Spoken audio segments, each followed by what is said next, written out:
ये देखें, क्योंकि यहाँ पर निशापुर में मशहूर है ओरिजिनल फ़िरोज़ा के लिए। दुनिया का सबसे कीमती और नायाब फ़िरोज़ा निशापुर से निकलता है। ये देखें, वो पत्थर है जिसमें से फ़िरोज़ा निकलता है।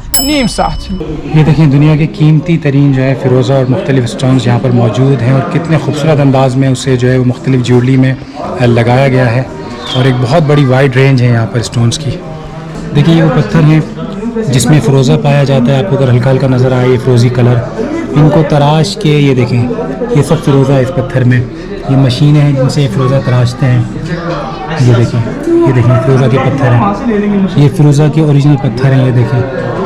ये देखें, इसमें ओरिजिनल फ़िरोज़ा है। दुनिया का कीमती फ़िरोज़ा जो है वो निशापुर में पाया जाता है। पत्थरों को तराश के कीमती हीरे जवाहरात निकाले जाते हैं। सुना तो था, देखें इन पत्थरों में से ये किस तरीके से जो है वो दुनिया का कीमती जो है वो फ़िरोज़ा निकाल